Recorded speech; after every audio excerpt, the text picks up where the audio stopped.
हाँ साळुंखे, उस salon killer के बारे में क्या पता चला? बॉस, खूनी बहुत ही पेशेवर हेयर स्टाइलिस्ट है। उसके हाथों में हुनर है अच्छे बाल काटने का। साळुंखे साहब, क्राइम सीन पर जो सारी चीजें मिली थी, कपड़े, कैंची, बाल, उनसे कुछ और पता चला? कुछ खास नहीं रजत। खूनी इतना होशियार है कि उसने जरा भी, बिल्कुल भी अपनी उंगलियों का निशान नहीं छोड़ा, कहीं भी। यहां तक कि कैंची पर भी अपना कोई उंगलियों का निशान नहीं छोड़ा। लेकिन एक खास बात है बॉस जो पता चली है। वो क्या? बॉस, याद है इन दोनों के गले पर हमें पाउडर मिला था। साळुंखे साहब, बाल काटने के बाद हेयर ड्रेसर गले पे पाउडर लगाता ही है। हाँ, लेकिन ये एक लाइट ग्रे कलर का पाउडर था। और इनफैक्ट तो बॉस, ये पाउडर था ही नहीं। साळुंखे, पाउडर नहीं है तो फिर क्या है? सब वो राख है, वो भी इंसान के अस्थियों की राख। क्या? राख? इंसान की अस्थियों की राख? हाँ बॉस, और दो अलग अलग आदमियों की राख। और उस राख का डीएनए करने से पता चला कि जिन लोगों की राख है वो आपस में रिश्तेदार थे। दोनों आदमी थे, इसलिए रिश्ते में वो दोनों या तो भाई भाई थे या फिर बाप बेटा। भाई भाई या बाप बेटे? मतलब ये खूनी जिस कैंची से बाल काटता है उसी कैंची से खून करता है उन लोगों का, और फिर उनके गले पर इंसान की अस्थि की राख लगाता है। बड़ी अजीब बात है ये। हेलो, क्या? कहां हुआ ये? उसके हाथ में बंदूक थी, कैंची थी। आप वहीं रुकिए, हमें भी पहुंचता है। क्या हुआ सर? कहीं कोई ऐसी लाश तो नहीं मिली है? अभी तक तो नहीं सर। हाँ, एक औरत का फोन था। किसी आदमी ने पार्किंग लॉट से उसके हस्बैंड को अगवा कर लिया। उसके हाथों में कैंची थी। अगवा करने वाले के हाथ में कैंची थी? कैंची? तो फिर रजत यही है, ये कैंची वाला हमारा खूनी। यही है ये हेयर स्टाइलिस्ट, सलून किलर।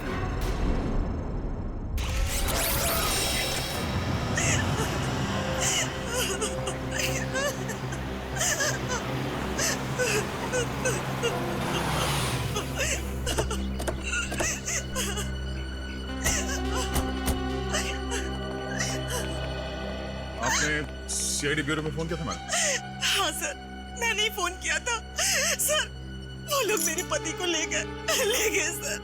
मेरे पति को बचा लीजिए सर, बचा लीजिए मेरे पति को। एक मिनट मैडम, शांत हो जाइए। आप ठीक से बताइए, हुआ क्या? कौन ले गया आपके पति को? मुझे नहीं पता सर, मैंने उसे पहली बार देखा था। उसने अपने मुंह पर रुमाल बांध रखा था। मेरे पति जैसे ही गाड़ी से निकले, पता नहीं कहां से वो सामने आ गया और मेरे पति के मुंह पर रुमाल रखकर उन्हें बेहोश कर दिया। मैंने उन्हें बचाने की कोशिश भी की सर, लेकिन उस आदमी के हाथ में कैंची थी। ये देखिए सर, उसने मुझ पर भी वार किया, सो मैं डर गई और उसने मेरे बेहोश पति को गाड़ी में बिठाकर पता नहीं कहां ले गया। सर, मेरे पति को बचा लीजिए सर, बचा लीजिए सर मेरे पति को। एक मिनट।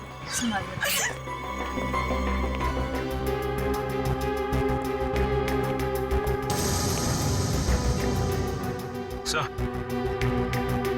यहाँ पे एक रुमाल पड़ा हुआ है।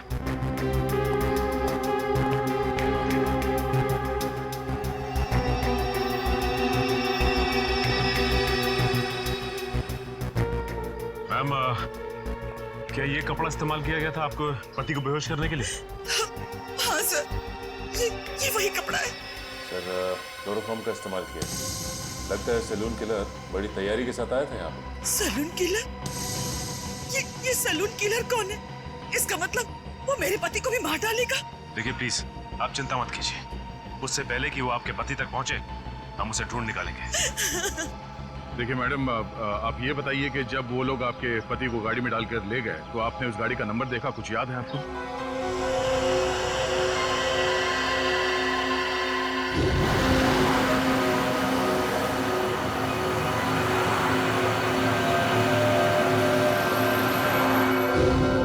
नहीं सर, नंबर प्लेट पे तो काला रंग लगा हुआ था, लेकिन गाड़ी के पीछे साइड पे कांच पे एक स्टिकर चिपका था जिसमें Q1 लिखा था। Q1? क्या उस स्टिकर पे कोई म्यूजिकल साइन भी बना हुआ था? हाँ हाँ हाँ। श्रेया, तुम इस Q1 के बारे में कुछ जानती हो? हाँ सर, Q1 एक दुकान है जहाँ गाड़ियों के म्यूजिक सिस्टम्स बेचे जाते हैं। ओह, गाड़ी के नंबर प्लेट को काली करने से उसने सोचा कि वो बच जाएगा। बेवकूफ आदमी। Q1 music.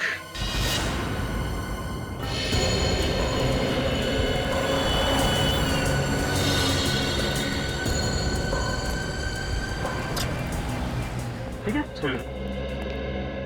बोलिए सर, मैं आपको किस तरह का म्यूजिक सिस्टम दिखाऊं? हमारे पास में वैसे हर बड़ी कंपनी का है, जो आप चाहें मैं आपको दिखा सकता हूँ। वो सब छोड़िए सर, ये बताइए पहले ये गाड़ी कौन सी है आपकी? CID की गाड़ी है। सॉरी सर, पहले बताना था आपको। अरे यार, तो फिर फटाफट देख के बताओ अपने रिकॉर्ड में कि लेस्कॉट गाड़ी में आपने कुछ लगाया म्यूजिक सिस्टम वगैरह? जी सर। जी हाँ सर, इस तरह की 4 गाड़ियों में मैंने ऑडियो सिस्टम फिट किया है। सिस्टम का जवाब नहीं सर, मार्वलस। इसकी जितनी भी तारीफ करें सर बहुत ही कम है। इसका नंबर देंगे आप? नंबर निकालिए। निखिल, पता करो ये गाड़ियाँ किसके नाम पे रजिस्टर्ड हैं और इनके पते क्या हैं। उन्हीं इन्हीं में से कोई है।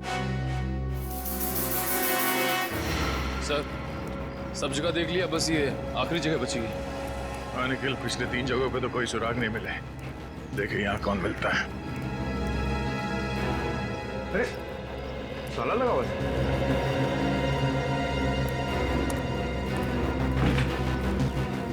क्या बात है सर? हम लोग CID से हैं। हमें मिस्टर सुमुख से मिलना है। उनके नाम पे एक गाड़ी रजिस्टर्ड है XY35 MT645। घर पे नहीं है क्या वो? साहब, मैंने सुना था कि वो 2 महीने पहले ही मर गया था। क्या? सुमुख 2 महीने पहले मर चुका है? जी साहब। और आपको? सर, मेरा नाम सनी है। सर, मैं इसी खुली में रहता हूँ। सर, मैंने सुना था कि दोनों बाप बेटे ने आत्महत्या कर ली थी। बेचारे दोनों इसी खोली में जल के मर गए थे। ये सब कैसे हुआ? आप लोगों ने बचाने की कोशिश नहीं की? वो साहब, सब कुछ आधी रात को हुआ ना, तो किसी को पता ही नहीं चला। मैंने भी कोई आवाज नहीं सुनी।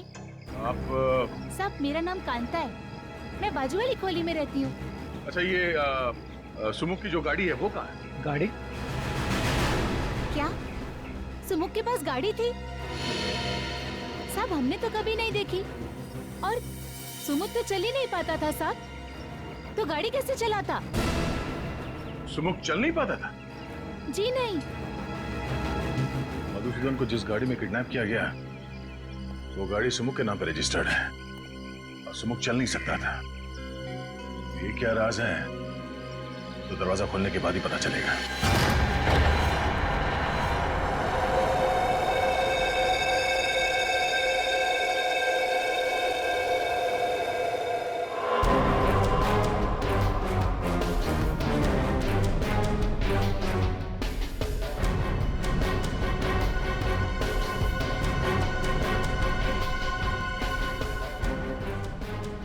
जलकर आत्महत्या कर लेते हैं।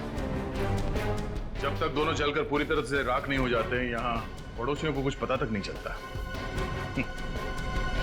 बड़ी अजीब बात है। मतलब सर, आपको शक है कि सुमुख और उसके पिता ने आत्महत्या नहीं की, उन दोनों को किसी ने जला के मारा था और अब कोई उनकी मौत का बदला ले रहा है? हाँ, और वो आदमी सुमुख का कोई करीबी दोस्त हो सकता है या फिर उसके पिता का कोई करीबी रिश्तेदार। लेकिन एक बात है। वो कैसे? डॉक्टर सालुंके ने हमें बताया था कि मिस्टर कुमार के गले पे जो राख मिली थी वो 2 अलग अलग लोगों के थे और दोनों रिश्तेदार थे। तो हो सकता है कि दोनों बाप बेटे हो। सर, इसका मतलब वो राख सुमुख और उसके पिता की है? हाँ, मुझे शक तो है और कंफर्म करना बहुत जरूरी है। एक काम करो, DNA टेस्ट के लिए उनके बाल उठा लो यहाँ से और बाथरूम से टूथब्रश और घर की अच्छी तरह से तलाशी लो। देखो कुछ मिलता है।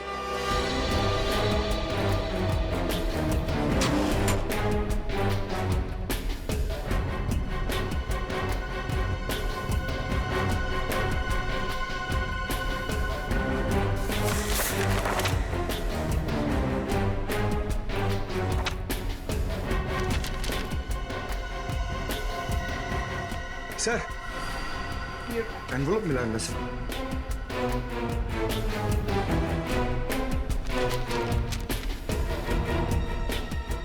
ये तो लोन एप्लीकेशन है।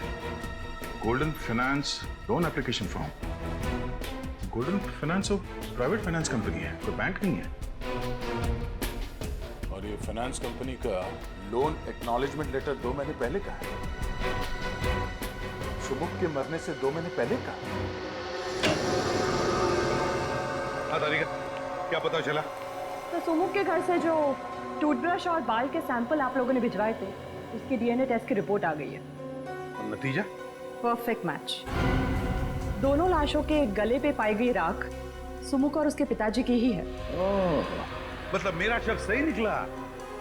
कोई तो है, कोई तो है जो सुमुख और उसके पिता की मौत का बदला लेना चाहता है।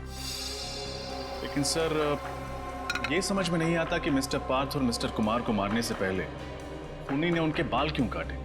एक क्राइम सीन को एक सैलून का रूप क्यों देना चाहता है? अरे सबसे पहले हमें यह पता लगाना चाहिए कि ऐसे कौन करीबी लोग हैं सुमुख और उसके पिताजी के जो उनकी मौत का बदला लेना चाहते हैं, और फिर इन दोनों ने आत्महत्या ही क्यों की? सर, ऐसा भी तो हो सकता है कि किसी ने उन दोनों को मार डाला हो और आत्महत्या दिखा रहा हो। और सर, मिस्टर पार्थ और मिस्टर कुमार को खूनी ने उनके घर में ही मारा, लेकिन मिस्टर मधुसूदन को उसने अगवा कर लिया जानबूझ के। हो सकता है मधुसूदन को किसी खास जगह ले जाकर के मारना चाहता हो। आदे, अच्छा, गोल्डन फाइनेंस कंपनी के, ठीक है। सुमुख ने मरने से पहले गोल्डन फाइनेंस कंपनी से लोन लेना चाहा था। Golden Finance company.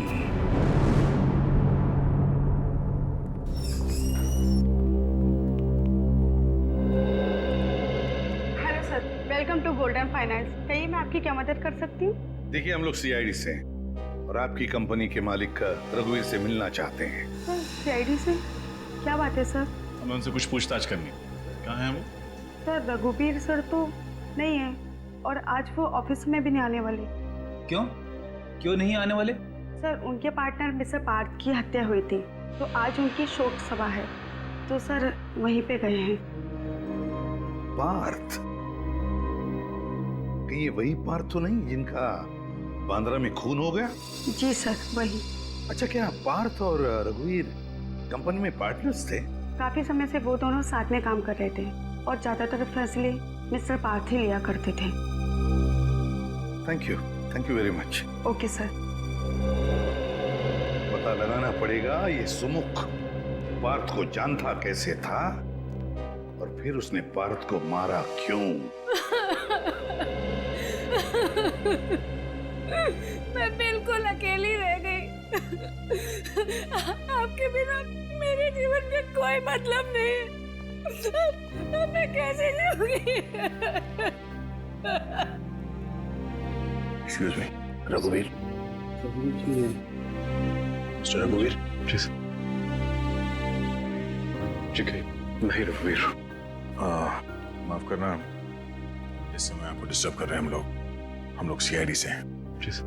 Mister Partha आपके बिजनेस पार्टनर थे? जी हाँ सर, 20 साल पहले मैंने एक कंपनी शुरू की थी जो पिछले 10 साल से घाटे में जा रही थी। पार्थ अगर उसे ज्वाइन नहीं करता तो कंपनी डूब जाती सर। मैं रोड पे आ जाता। बहुत अच्छा आदमी था सर। अच्छा, आपने कभी किसी मिस्टर कुमार या मधुसूदन का नाम सुना? नहीं सर, मैं इन दोनों लोगों से नहीं मिला और ना ही कभी पार्थ के मुंह से इनका नाम सुना है। लेकिन क्या हुआ सर? मिस्टर कुमार का भी खून ठीक उसी तरह से हुआ है जैसे मिस्टर पार्थ का हुआ है, और हमें शक है कि मधुसूदन को भी उसी खूनी ने अगवा किया है। खैर, अब ये बताइए कि आपको किसी पे शक है? नहीं सर, मुझे किसी पे शक नहीं है। पार्थ बहुत ज्यादा प्रोफेशनल था, वो अपने घर और काम से मतलब रखता था। ना तो उसकी कोई बुरी सोबत थी और ना ही उसे कोई बुरी आदत थी। मिस्टर पार्थ ने कभी सुमुख नाम के किसी आदमी के बारे में कुछ बताया आपको? सुमुख? हाँ, सुमुख नाम के एक आदमी ने हमारी कंपनी में एक लोन के लिए अर्जी दी थी 25 लाख रुपए की, लेकिन पार्थ ने उसे रिजेक्ट कर दिया था। ओह, और उन्होंने ऐसा क्यों किया था, कुछ पता है? नहीं सर, लेकिन एक बात जरूर है, पार्थ को अगर लगता था कि कोई आदमी हमारा पैसा नहीं लौटा पाएगा तो वो उसकी अर्जी नामंजूर कर देता था, और उसका ये फैसला हमेशा ठीक होता था सर। इसलिए हमारी कंपनी फायदे में चल रही थी। थैंक यू रघुवीर, थैंक यू। तो शायद सुमुख ने मिस्टर कुमार और मधुसूदन इन दोनों से भी कर्जा मांगा होगा। वैसे उनकी तो कोई भी फाइनेंस कंपनी नहीं थी। लेकिन कभी कभी बिजनेसमैन ऊंचे ब्याज पर कर्जा दे दिया करते हैं। एक काम करो, मिस्टर कुमार और मधुसूदन इन दोनों के परिवार वालों को और उनके ऑफिस में जितने लोग काम करते हैं उन सबको ब्यूरो बुलाओ। सर, ये कुमार जी की पत्नी है और ये मधुसूदन जी की पत्नी है। और सर, ये दोनों मधुसूदन जी की कंपनी में काम करते हैं। सर, मेरे पति का कुछ पता चला? वो सही सलामत तो है ना? देखिए, आप बिल्कुल चिंता मत कीजिए, आपके पति को हम सही सलामत वापस ले आएंगे। हम पूरी कोशिश कर रहे हैं। वैसे मिस्टर कुमार छोटे छोटे बिजनेस में इन्वेस्ट करते थे, है ना? और मिस्टर पार्थ की कंपनी लोगों को बिजनेस के लिए पैसे उधार देती थी। तो क्या वैसे ही मधुसूदन जी भी व्यापारियों को पैसे उधार देते थे, लोन देते थे? जी हाँ सर, वैसे तो हमारा टेक्सटाइल का बिजनेस है, लेकिन मेरे पति लोगों को बिजनेस के लिए प्राइवेट लोन भी दिया करते थे। आप लोग मधुसूदन जी के ऑफिस में काम करते हैं। जरा याद करके बताइए, कोई सुमुख नाम का आदमी आया था क्या उनसे लोन मांगने के लिए? हाँ सर, 3 महीने पहले मिस्टर सुमुख की लोन एप्लीकेशन आई थी। लेकिन सर ने उसे लोन देने के लिए मना कर दिया था। ये सुमुख तो मर चुका है और यहाँ तक कि उसके पिता की भी मौत हो चुकी। तो फिर कौन है जो ये सब कर रहा है? कोई ऐसा आदमी जो सुमुख और उसके पिता की मौत का बदला लेना चाहता है, करीबी रिश्तेदार या दोस्त।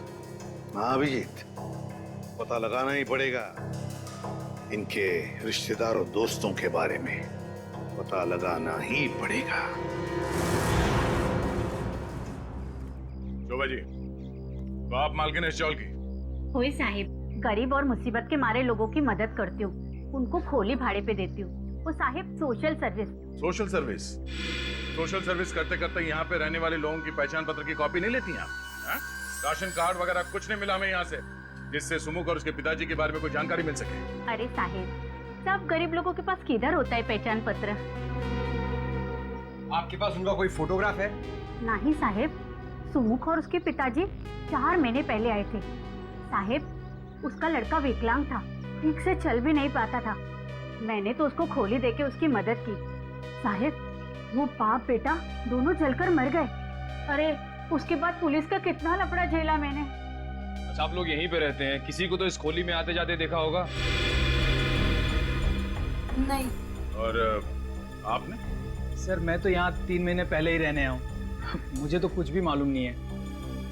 साहिब, ये सच बोलता है, ये तो अभी रहने को आया है। वो दोनों बाप बेटा ना किसी से बात नहीं करते थे, कोई रिश्तेदार दोस्त कोई उनको मिलने नहीं आता था। अच्छा, आप लोगों ने कभी उन्हें बात करते हुए सुना या फिर किसी का नाम का जिक्र करते हुए सुना? याद करिए। हाँ साहब, मरने से 3 दिन पहले रात को बाप बेटे में खूब झगड़ा हुआ और किसी बात को लेकर बहस भी हो रही थी। कैसी बहस? वो सुमुख अपने पिताजी को किसी कागज पे साइन करने के लिए कह रहा था और उसके पिताजी चिल्ला चिल्ला कर कह रहे थे कि मैं कोई साइन नहीं करूंगा। सर, शायद सुमुख अपने पिताजी से किसी लोन के कागजात पे साइन करने के लिए कह रहा हूँ, गारंटर के तौर पर, या किसी चीज को गिरवी रखे और उसके पिताजी मना करें इस बात के लिए। हो सकता है निखिल, पर अब भी सवाल वही है कि आखिर वो कौन है जो सुमुख और उसके पिताजी की दर्दनाक मौत का बदला लेना चाहता है? ये सलून किलर आखिर है कौन? ये कैसे हो सकता है अभिजीत? 4 महीने से सुमुख अपने पिताजी के साथ उस चाल में रह रहा है और फिर भी किसी भी पड़ोसियों को उनके बारे में कुछ पता तक नहीं। सर, पड़ोसी बता रहे थे दोनों बाप बेटे में बनती नहीं है, बहस होती रहती है, इसलिए सुमुख के पिताजी ज्यादातर घर के बाहर रहते हैं और ये सुमुख अपाहिज होने के कारण घर के अंदर। बाप बेटे किसी से बातचीत भी नहीं करते। सर, बाप बेटे के आपसी झगड़े से किसी का क्या लेना था? और कोई इन्हें जला के क्यों मारेगा? और फिर खूनी ने मधुसूदन को क्यों किडनैप किया? और अगर किडनैप किया भी है तो छुपा के कहां रखा होगा? हेलो जी हाँ, कहाँ पे? Okay, thank you very much. Sir, जिस कार में मधुसूदन को किडनैप किया गया था उसका पता चल गया है। अभी थोड़ी देर पहले उसे गोमती नगर चाल के पास पाया गया है। तो फिर अभिजीत, मधुसूदन को भी वहीं पे छुपा के रखा गया है। गोमती नगर, गोमती नगर।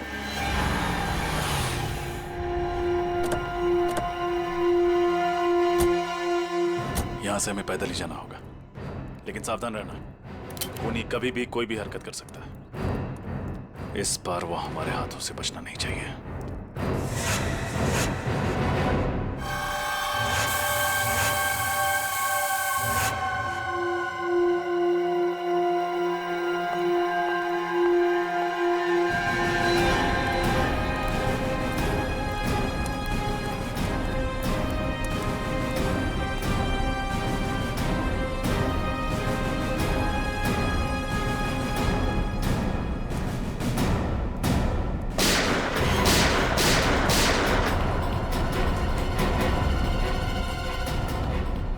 पंकज, तुम में से किसी ने गोली चलाई?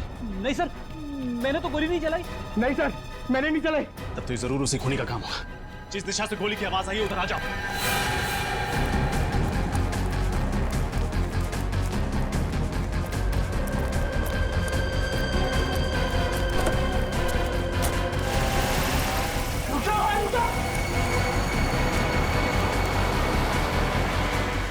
Q1।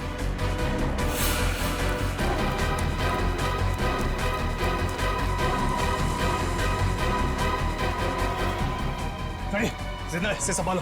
आओ पंकज।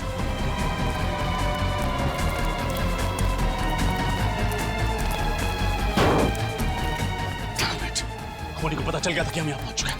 वापस चलो।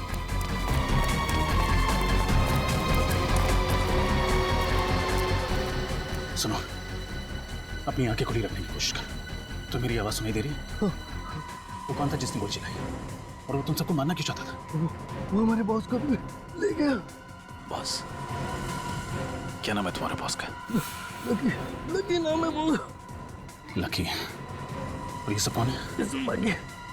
सारे हमारे साथी। एक खूनी एक गुंडे को क्यों अगवा करेगा? सुन, इसने मुजरिम को देखा है। हर हाल में इसका बचना जरूरी है। हॉस्पिटल ले जाओ इसे। चलो, आओ। जल्दी जल्दी।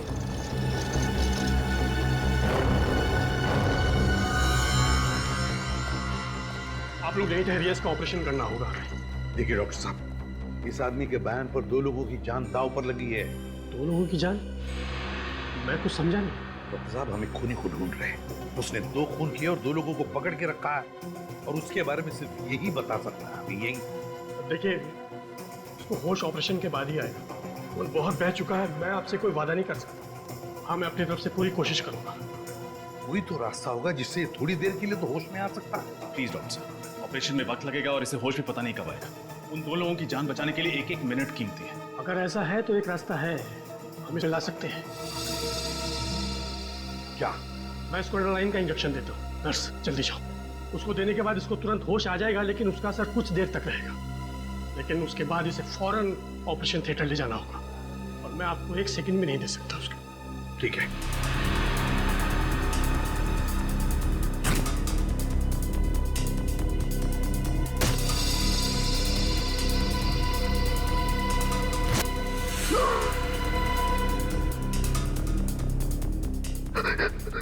क्या हुआ?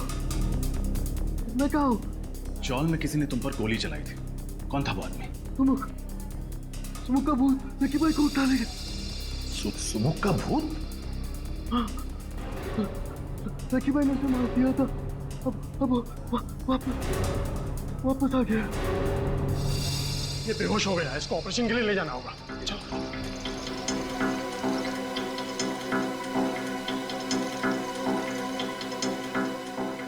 सुमुख जिंदा है? उसी की तो राख मिली थी ना कुमार और पार्थ के गले में। तो फिर ये सुमुख जिंदा कैसे हो सकता है? अगर सुमुख जिंदा है तो वो राख थी किसकी? और इस वक्त सुमुख कहाँ है? इसका जवाब तो वो अकाउंटेंट देगा, लकी का सबसे विश्वासु अकाउंटेंट। उठाओ उस अकाउंटेंट को।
मैं बताता हूँ, सब कुछ बताता हूँ। तो बताओ मिस्टर विजय, तुम एक MBA हो, कहीं भी नौकरी कर सकते थे, फिर भी तुमने लकी जैसे क्रिमिनल के लिए काम करना उचित समझा। उसके गैर कानूनी धंधों का हिसाब किताब तुम ही संभालते हो ना? हाँ, मैं ही संभालता था। सुमुख के बारे में क्या जानते हो? सुमुख? उसने तो लकी भाई से 25 लाख रुपए उधार लिए थे, लेकिन समय पर रकम लौटा नहीं सका। और उस वक्त लकी भाई को शहर में अपने नाम की धाक जमानी थी, इसलिए उन्होंने सुमुख और उसके पिताजी को मरवा दिया। लेकिन आप सुमुख के बारे में क्यों पूछ रहे? वो तो एक छोटी सी मक्खी। जिसे तुम एक छोटी सी मक्खी कह रहे हो, उसने लकी को अगवा किया, उसके सारे आदमियों को मरवा दिया। एक अपाहिज ने तुम्हारे लकी भाई को खत्म कर दिया, समझे तुम? अपाहिज? कौन है अपाहिज? सुमुख तो अपाहिज नहीं था। क्या? सुमुख अपाहिज नहीं था? नहीं, लेकिन चौल में सबने बताया था कि वो अपाहिज था। नामुमकिन है। जब वो लकी भाई से उधार मांगने के लिए आया था तब मैं वहां पर मौजूद था। किस लिए मांगने आया था वो पैसे? वो नई दुकान खोलना चाहता था और अपने पिताजी के लिए नया घर लेना चाहता था, लेकिन वो अपने पैरों पे चलकर वहां पर आया था और अपने पैरों पर ही वहां से गया।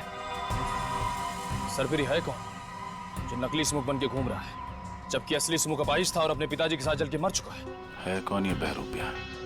अच्छा, तुम्हारे पास उस आदमी का पता है जो लकी से पैसे मांगने आया था? हाँ।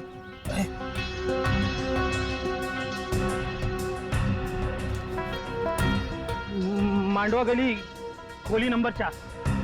मांडवा गली खोली नंबर 4। ये तो वही चौल है जहां पे हम लोग जाके आ चुके हैं। ये वही जगह है जहां लकी ने अपने गुंडों को भेजा था सुमुख और उसके पिताजी को जला के मार डालने के लिए। एक मिनट, मेरे पास उस नई जगह का भी पता है। सुमुख ने दुकान बनाने के लिए इस जगह को भाड़े पे लिया था। 12 मयूर चौक, नविहार लेन। नविहार लेन। मुझे जाने दो, मैंने तुम्हारी मदद की हो, तुमने मुझे जबरदस्ती बांध के रखा हुआ है। देखो देखो, सारा किया जरा इस लकी का है। तुम्हारे बाबा को मैंने नहीं मारा है, तुम्हारे बाबा को इसने मारा है। क्या बकवास कर रहा मधुसूदन? हाँ, जब इसने बचा हुआ पैसा नहीं दिया तो तेरे कहने पे मैंने इसके पिता को मारा और इल्जाम मुझ पर लगा रहा तू। देखो, मुझे जाने दो, तुम्हें जितना पैसा चाहिए मैं दूंगा। मैं कैसा कहता हूँ, ब्याज भी नहीं लूंगा, सच कह रहा हूँ। क्या हुआ लकी? बोलती बंद ना। सर, मेरा नाम सनी है सर, मैं इसी खुली में रहता हूँ। हाँ? आप? Mister Madhusudan, textile industrialist. कितनी उम्मीद लेकर आया था ना मैं तुम्हारे पास। मैं तो बस एक छोटा सा सैलून खोलना चाहता था। अरे भीख मांगने नहीं आता तुम्हारे पास, उधार मांगने आया था। पूरे कागजात नहीं थे मेरे पास बैंक से लोन लेने के लिए। मजबूर तुम जैसे प्राइवेट इन्वेस्टर्स का दरवाजा खटखटाना पड़ा, पर तुम जैसे लोग खून चूस लेना चाहते हो हम जैसे गरीबों का। नहीं, लेकिन मैं ऐसा...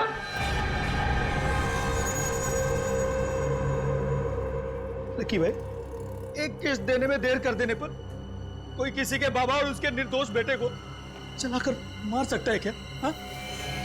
गलती हो गई, माफ कर दो प्लीज। अब मैं माफी मांग रहा हूँ। इसके बहकावे में आ गया था मैं, इसके मधुसूदन के, इसीलिए मैंने किया था। लेकिन सुनो, मुझे एक बात समझ में नहीं आई। मैंने तुम्हें और तुम्हारे पिता को जलाकर मार डाला था, तुम जिंदा कैसे बच गए? तुम्हारे बेवकूफ गुंडों ने मुझे नहीं मारा, मेरी जगह मेरे निर्दोष अपाहिज भाई को जलाकर मार दिया, समझे? क्या तुम्हारा छोटा भाई भी था? मेरा छोटा भाई भी था, वो चल नहीं सकता था। आखिर क्या दोष था मेरे भाई मृदुल का? इसको सुमुख समझकर इसके गुंडों ने जलाकर मार दिया। मधुसूदन, तुम यही सोच रहे हो ना कि आखिर अभी तक मैंने तुम्हें जिंदा क्यों रखा है? क्योंकि तुम मुझे अच्छा आदमी समझते हो और सिर्फ चेतावनी देकर छोड़ना चाहते थे। चुप! तेरी वजह से मैंने अपने पूरे परिवार को खो दिया है। तुझे बहुत बड़ी सजा दूंगा। तेरी आंखों के सामने मैं लकी का खून करूंगा ताकि तू देख सके कि मरते वक्त कितना दर्द होता है। उसके बाद मैं तुझे मारूंगा ऐसे ही, ताकि तू एक बार नहीं बार बार मर सके। तुम ऐसा नहीं कर सकते। लकी तुम कुछ करो। हाँ मधुसूदन, मैं करता हूँ तुम्हारे अपने लिए कुछ। हाँ देखो प्लीज मुझे छोड़ दो प्लीज। सुमुख, सीआईडी, आप लोगों को इस जगह के बारे में किसने बताया? लकी के अकाउंटेंट, और तुम्हारा खेल खत्म। सब ऐसा नहीं था सर। बदले की आग में मैं अंधा हो गया था। मैं तो एक सीधी सादी जिंदगी जीना चाहता था। मैं एक हेयर स्टाइलिस्ट बनना चाहता था, लेकिन मेरे बाबा स्कूल टीचर थे। उन्हें मेरा ये बाल काटने का काम पसंद नहीं था, लेकिन मैंने भी ठान ली थी कि मैं हेयर स्टाइलिस्ट बनूंगा। जब मैंने एक सैलून में नौकरी करना शुरू की, मेरे बाबा ने मुझसे रिश्ता ही तोड़ लिया था। और तुम्हारे पिताजी शोभा जी की चौल में चले गए रहने के, और तुम भी उनके पीछे पीछे वहां चले गए और उसी चौल में रहने लगे। हाँ सर, जैसे ही मुझे पता चला कि बाबा और मृदुल वहां रहने लगे तो मैं भी वहां शिफ्ट हो गया। लेकिन मेरे बाबा तो मुझसे गुस्सा थे। उन्होंने चौल में किसी को नहीं बताया कि मैं उनका बेटा हूं, पर मैंने भी ठान ली थी कि अपना खुद का एक सैलून खोलूंगा और बाबा को साबित कर दूंगा कि एक हेयर स्टाइलिस्ट बन के भी एक इंसान कामयाब हो सकता है, उसे इज्जत मिल सकती है। और इसीलिए तुमने लोन लेने के बारे में सोचा? हाँ हाँ सर, पर फिर भी मुझे बैंक से लोन नहीं मिल पाया। एक बार मैंने कोशिश भी की, बाबा को गारंटर के तौर पर लोन के कागजात पर साइन कराने के लिए कहा, लेकिन मेरी उनसे बहस हो गई। ये बात कांता ताई ने भी सुनी थी। पार्थ और कुमार, उन लोगों ने भी मुझे कर्जा देने से मना कर दिया था सर। और आखिर में सलून खोलने के लिए तुमने लकी से पैसे उधार लिए, क्यों?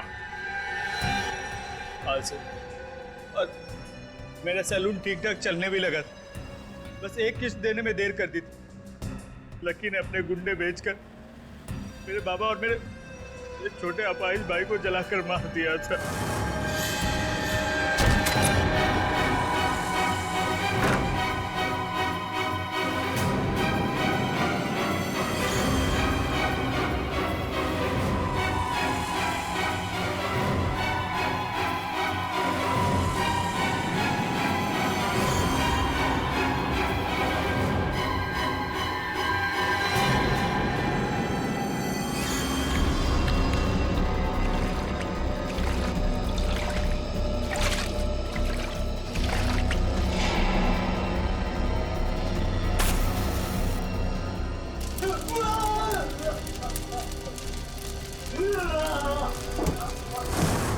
दुनिया के सामने तुमने अपने भाई की जगह खुद को मार डाला। हाँ सर, मुझे मेरे पिताजी और मेरे भाई की मौत का गम बहुत सता रहा था। मुझे चैन से नींद नहीं आ रही थी, इसलिए मैंने बदला लेने की ठान ली थी। फिर मैंने उनको एक कमाल का हेयर कट दिया। सबको मैंने एक एक करके मार डाला। जब तक फांसी का फरमान नहीं आ जाता, जेल में बैठ के दूसरे कैदियों को हेयर कट देते रहना।